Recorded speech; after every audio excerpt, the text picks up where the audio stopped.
سورہ نور 18واں پارہ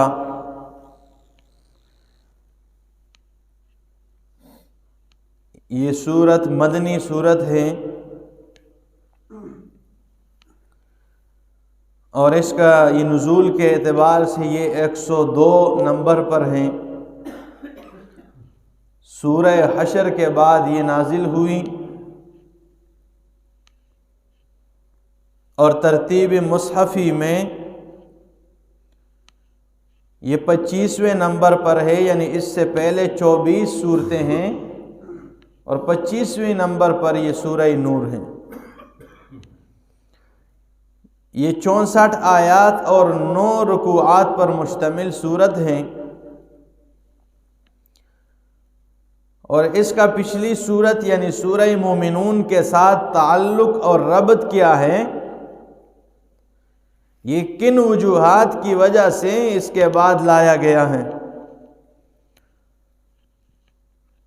تو پہلا ربط یہ ہے کہ پچھلی سورت میں یعنی سورہ مومنون میں ان صفات کا ذکر فرمایا گیا جن سے مومن سنورتا ہے، خوبصورت بنتا ہے، اور وہ ابتدا میں آپ نے سنا قد افلح المؤمنون الذین هم فی صلاتهم خاشعون، یہ ساری چیزوں کا ذکر فرمایا جس سے مومن سنورتا ہے، خوبصورت بنتا ہے۔ اور اب اس صورت میں یعنی سورہ نور میں وہ صفات بیان کیے جائیں گے جس سے انسان گندا ہوتا ہے، ان چیزوں کا ذکر فرمائیں گے کہ جن سے انسان گندا ہوتا ہے، خراب ہوتا ہے۔ دوسری بات یہ ہے، دوسرا ربط یہ ہے کہ پہلی صورت میں یعنی سورہ مومنون کے اندر انبیاء کی صفائی، اللہ رب العزت نے انبیاء کی صفائی کا ذکر فرمایا، اور اب اس صورت میں یعنی سورہ نور میں ام المومنین صدیقہ کائنات حضرت عائشہ صدیقہ رضی اللہ تعالی عنہ کی صفائی کا ذکر ہے۔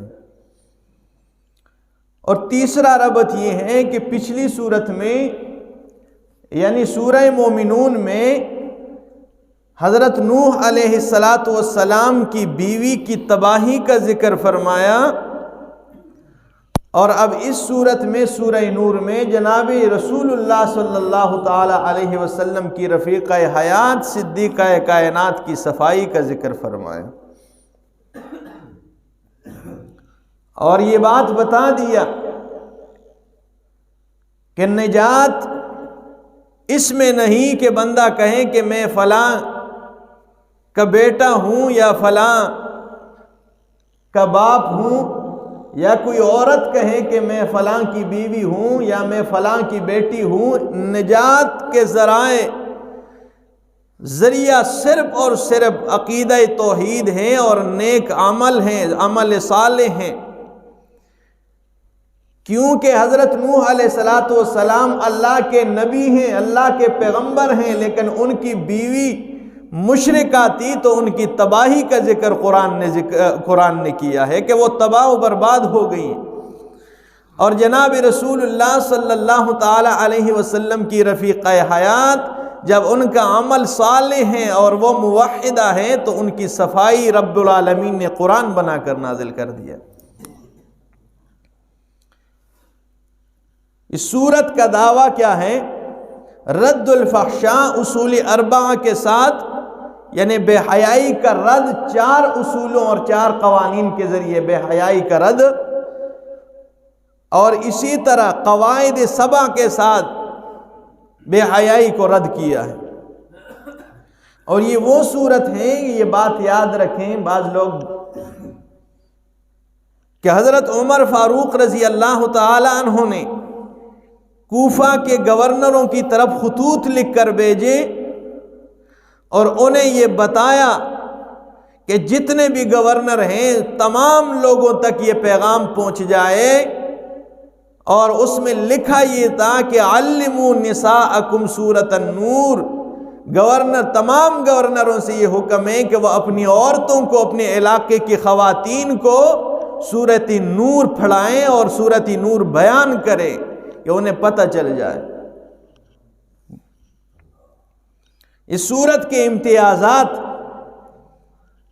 یعنی کن وجوہات سے، کیونکہ اشاعت التوحید و سنہ کہ علماء کے یہ در امتیاز ہے کہ ہر صورت کی ابتدا میں یہ 4 باتوں کا ذکر کرتے ہیں کہ صورت کا شان نزول کیا ہے، صورت کا دعویٰ کیا ہے، اور صورت کے امتیازات کیا ہے، صورت کا خلاصہ کیا ہے، اور ماقبل کے ساتھ ربط کیا ہے۔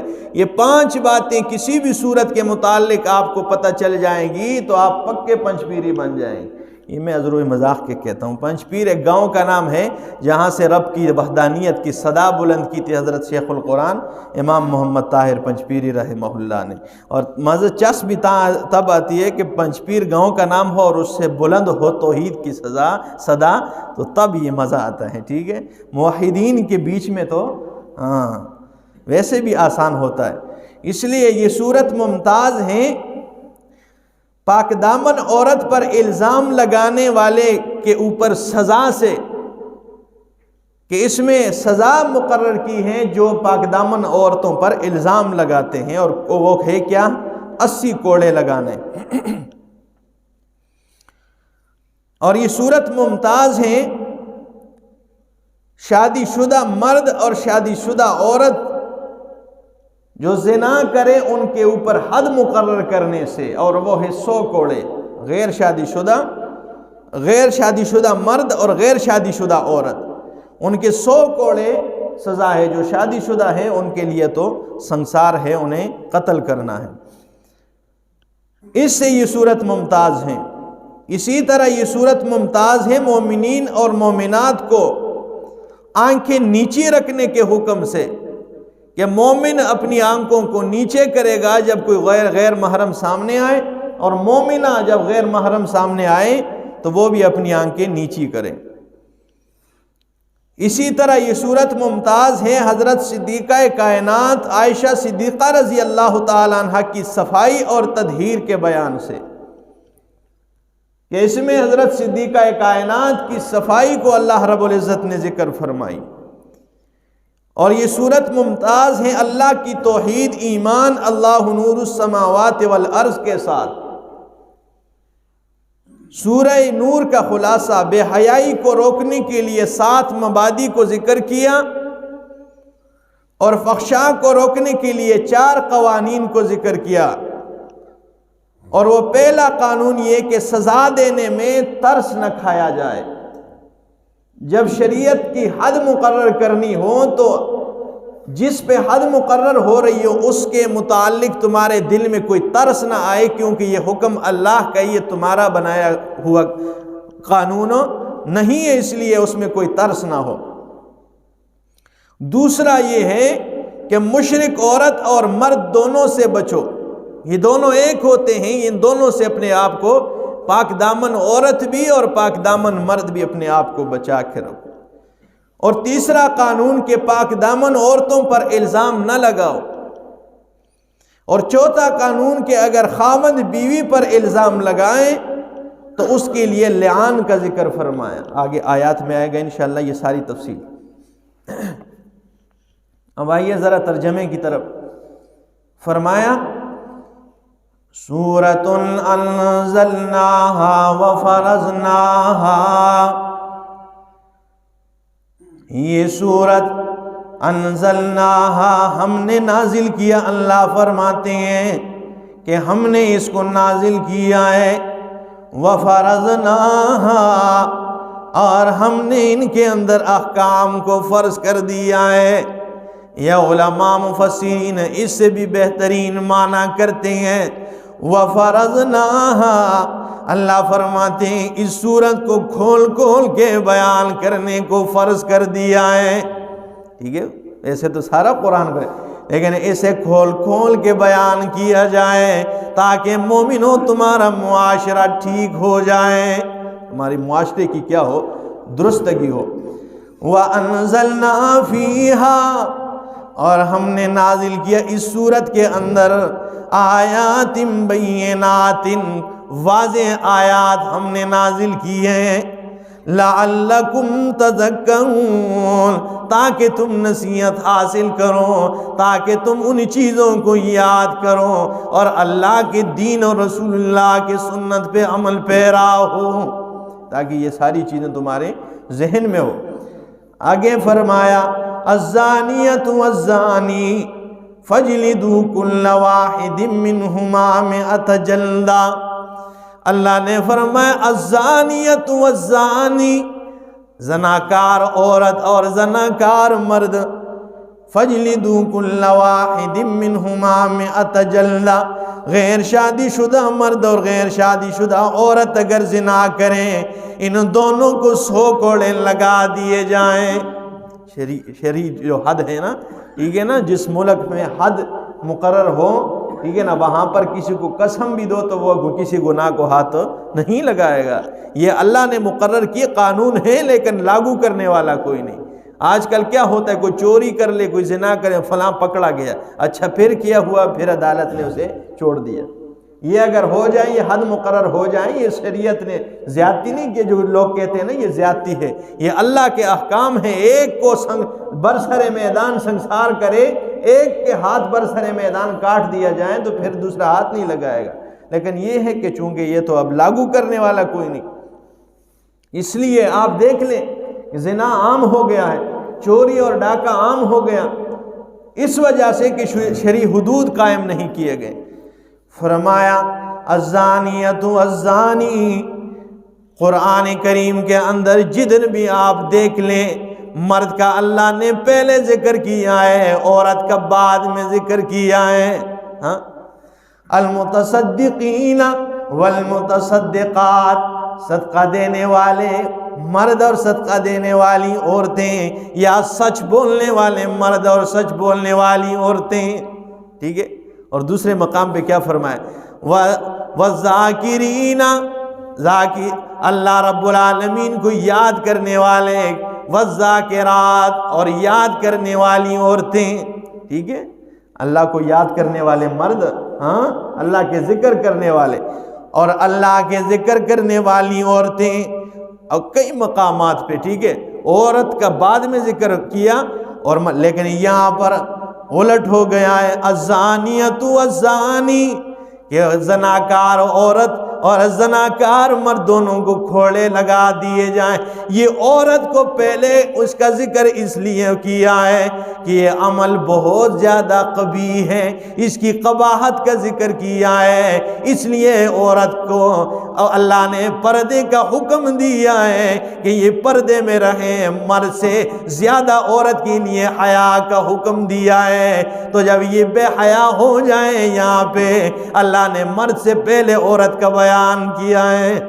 جب یہ بے حیا ہو جائے تو پھر کیا رہ گیا، ٹھیک ہے، اس لیے یہ پہلے اس کا ذکر فرمایا کہ اگر جہنم میں بھی اس معاملے میں جائے گی تو پہلے یہ چلی جائے گی، ٹھیک ہے، بچنا چاہیے ہر مرد عورت دونوں کو۔ تو فرمایا الزانیۃ والزانی فاجلدوا کل واحد منہما مئۃ جلدہ، ان دونوں میں سے ہر ایک کو 100 کوڑے لگا دیے جائیں۔ وَلَا تَأْخُذُكُمْ بِهِمَا رَأْفَةٌ، اور نہ پکڑے تمہیں بہما، ان دونوں کے بارے میں، رأفتن، کوئی نرمی، یعنی ان دونوں کے معاملے میں آپ کے دل میں کوئی نرمی اور ترحم نہ آئے، کیونکہ یہ حکم تیرا بنایا ہوا نہیں ہے، یہ حکم اللہ رب العالمین کا بنایا ہوا ہے، جس کے لیے بنایا ہے وہ اسی کا بنایا ہوا بندہ ہے اور اسی کے بنائی ہوئی بندی ہے، اس لیے اللہ رب العالمین ظلم زیادتی نہیں کرتا۔ اس سے پہلی والی صورت کے آخر میں آپ نے سنا ہے، اللہ فرماتے ہیں وَأَنْتَ خَيْرُ الرَّاحِمِينَ، تو بہترین رحم کرنے والا ہے، اس سے بڑا ارحم الراحمین کون ہے؟ لیکن اگر اس نے یہ حد مقرر کی ہے تو اس میں کوئی حکمت ہے، اس لیے فرمایا کہ تمہارے دلوں میں ان کے لیے کوئی نرمی نہ آئے،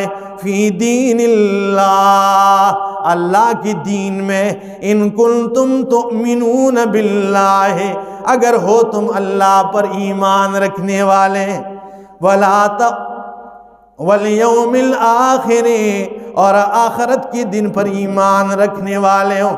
وَلِيَشْهَدْ عَذَابَهُمَا، اور جب ان دونوں کو سزا دی جائے گی، جب ان دونوں کو گھوڑے لگا دیے جائیں گے، تو اللہ نے فرمایا وَلِيَشْهَدْ عَذَابَهُمَا طَائِفَةٌ مِّنَ الْمُؤْمِنِينَ، تو ضروری کہ ان دونوں کے آس پاس مومنین کا مجمع کھڑا ہو، بہت سارے لوگ کھڑے ہو تاکہ برسر عام انہیں سزا دے۔ یہ نہیں کہ کسی کمرے میں جا کر کسی کونے میں انہیں سزا، نہیں، پوری دنیا دیکھ لے تاکہ آئندہ کوئی دوسرا اس طرح عمل کرنے کا سوچے بھی نہیں۔ یہ شریعت نے بہت جو ہے نا ایسے احکام دیے ہیں، ایسے احکام لاگو کیے ہیں کہ بھائی اس سے معاشرہ ٹھیک ہو جائیں، ایک بار کسی کو سزا دی جائے دوبارہ نہیں ہوگا۔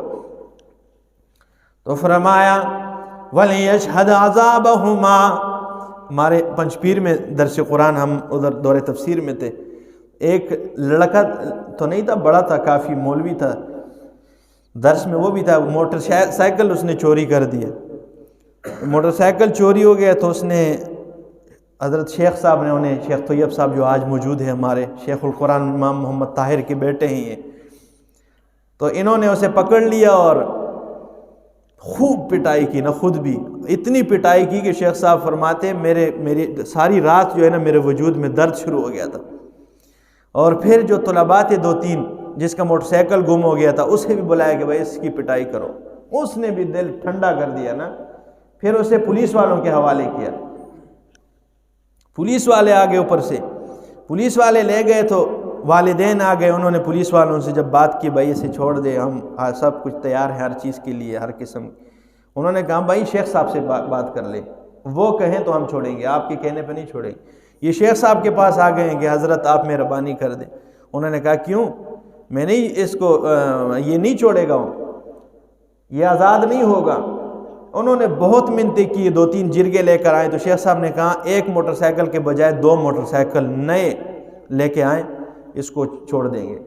تو 2 موٹر سائیکل لے آئے، ایک کو ایک طالب علم کے حوالے کیا، دوسرے کو دیا جاؤ اپنے لیے چلاؤ۔ اس کے بعد یہ 30 سال سے زائد عرصہ ہو گیا، کوئی 1 روپے کی چوری بھی پنجپیر گاؤں میں نہیں ہوئی، جبکہ 70,000 اور 60,000 کا مجمع ہوتا ہے طلباء کا۔ یہ ٹھیک ہے نا، ایک کو سزا مل جائے، دوسروں کو جو ہے نا وہ سبق حاصل کہ بھائی ایسا کام نہیں کرتے ہیں، ٹھیک ہے نا۔ شیخ صاحب پھر ایک طالب علم نے نماز میں شیخ صاحب جب نماز پڑھاتے مغرب کی تو کہتے وَلَضَّالِّينَ، تو پیچھے یہ کہتا آمین۔ تو 2-3 نمازوں میں اس طرح کیا، جبکہ ہم امام اعظم ابو حنیفہ رحمہ اللہ کے مسلک پر ہیں اور یہ ہمارے مسلک میں نہیں ہیں، امام شوافی کے باقی ہیں، تو آمین بالجہر کے قائل نہیں امام صاحب رحمہ اللہ۔ شیخ صاحب نے کہا کہ میں نے کچھ نہیں کہا، لیکن بس قدرت کی شان یہ تھی کہ فسادی، ٹھیک ہے نا، یہ جھوٹ اور یہ پروپیگنڈے، یہ چیزیں جو زیادہ دیر تک نہیں رہتی۔ شیخ صاحب کو کہیں سے پتہ چل گئی یا اس کی باتیں سنی کہ اپنے دوستوں سے کہہ رہا ہے کہ بھائی میں نے محنت شروع کی ہے، میں شیخ صاحب کے بالکل عین پیچھے کھڑے ہو کے آمین بالجار کہتا ہوں نا۔ ایک نماز میں شیخ صاحب کھڑے ہوئے، جو ہی وَلَضَّالِّينَ کہا تو اس نے کہا آمین، شیخ صاحب نے سلام پھیر دیا، اسی جگہ پہ ایک جب یوں اس طرح مارا، وہ قالین پر اس کا خون ایسا نکلنا شروع ہو گیا کہ حیران سب، وہ پھر سپے توڑتا ہوا بھاگتا رہا شیخ صاحب پیچھے، اور شیخ صاحب نے کہا اگر ثوابی کی سرزمین پر میں نے تجھے دیکھا نا تیرے پاؤں میں کاٹ دوں گا۔ پھر اعلان کیا کہ یہاں پر مجھے پتہ ہے کہ ہر مسلک کے لوگ یہاں موجود ہوں گے، لیکن یہاں پہ اگر آ جائیں درس سننے کے لیے، قرآن حاصل کرنے کے لیے، یہاں پہ وہی اسی طرح نماز پڑھے گا جیسے امام اعظم ابو حنیفہ رحمہ اللہ۔ یہاں پہ میں فساد نہیں چاہتا۔ اس کے بعد کوئی اس طرح کا فساد 30 سالوں میں 25 سالوں میں نہیں ہوا۔ تو یہ ہوتا ہے جب ایک کو سزا مل جائے اور سخت سزا مل جائے پھر نہیں کرے گا۔ تو فرمایا جب ان دونوں کو سزا دی جائے گی تو سارے لوگ ان کے پاس مومنین کھڑے ہوں۔ الزانی لا ينکح الا زانیۃ او مشرکۃ، الزانی اللہ فرماتے ہیں زناکار مرد، لا ينکح وہ نکاح نہیں کرے گا، وہ نہیں جڑے گا، الا زانیۃ او مشرکۃ مگر زناکار عورت سے اور مشرکہ سے۔ زانی جو ہے نا وہ نہیں ملے گا مگر کس کے ساتھ؟ اگر آپ دیکھ لیں تو زناکار عورتوں کے ساتھ انہی مردوں کے تعلقات ہوتے ہیں جو خود زناکار ہوتے ہیں، ٹھیک ہے۔ یہ مطلب نہیں کہ زناکار عورت سے نکاح جائز نہیں ہے۔ کوئی کسی عورت نے اگر زنا ہوئی اس سے اور بعد میں اس نے توبہ کیا ہو کوئی مرد سے، یہ مطلب نہیں ہے۔ مطلب یہ ہے کہ ان سے تعلق نہ رکھے، اپنے آپ کو بچا کے رکھے۔ ہاں توبہ کرے، اصلاح کرے تو اس کے ساتھ یہ نہیں، ہاں مشرکہ سے نکاح کرنا جائز نہیں ہے، وہ بھی توبہ کرے، موحدہ بن جائے تو پھر کوئی مسئلہ نہیں۔ تو اب یہاں پہ ایک سوال ہے کہ بھائی بات تو زناکار عورت اور مرد کی چل رہی ہے، اور یہاں پہ مشرکہ کو کہاں سے داخل کر دیا؟ ہاں مشرکہ کو کہاں سے، اس کا کیا جوڑے؟ اس لیے علماء کرام مانا کرتے ہیں، وہ توجیہ بیان کرتے ہیں، الزانی لا ينکح الا زانیۃ او مشرکۃ۔ اس یہاں پہ مشرکہ کو زناکار عورت سے اس لیے ملایا ہے کہ جس طرح زناکار عورت دوسرے کا حق، اپنے خاوند کا حق دوسروں کو دیتی ہے، اس طرح مشرکہ عورت اللہ رب العالمین کا حق غیر اللہ کو دیتی ہے۔ اور اس سے بھی اچھی توجیہ بیان کی ہے کہ جس طرح زناکار عورت کا خاوند معلوم نہیں ہوتا ہے، اسی طرح مشرکہ عورت کا الہ معلوم نہیں ہوتا ہے، اس لیے مشرکہ کو زناکار سے ملا کے رکھ دیا ہے۔ ٹھیک ہے، جیسے کہ زناکار کا خاوند کا پتہ نہیں چلتا کہ یہ والا ہے یا وہ والا ہے، اس لیے اسی طرح مشرکہ کے الہ کا بھی کوئی پتہ نہیں ہوتا، کبھی ایک کو، کبھی کلیام کو، کبھی بلیام کو۔ ٹھیک ہے نا، تو یہ چیز ہے کہ اس کا نہیں پتہ ہوتا ہے۔ تو کیا فرمایا کہ یہ نہیں ملیں گے مگر زناکار عورت سے اور مشرکہ سے۔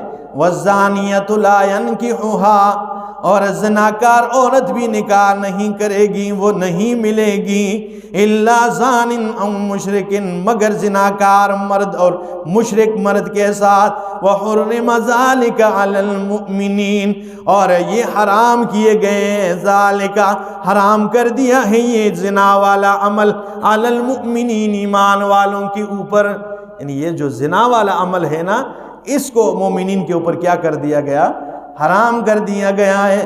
والذین یرمون المحصنات، اور وہ لوگ جو الزام لگاتے ہیں محصنات پاک دامن عورتوں پر، ثم لم یأتوا باربعۃ شہداء، پھر وہ 4 گواہ نہیں لاتے ہیں، فجلدوہم، اللہ فرماتے ہیں انہیں کوڑے لگاؤ، 80 جلدہ، 80 کوڑے انہیں سزا دو، ولا تقبلوا لهم شہادۃ ابدا۔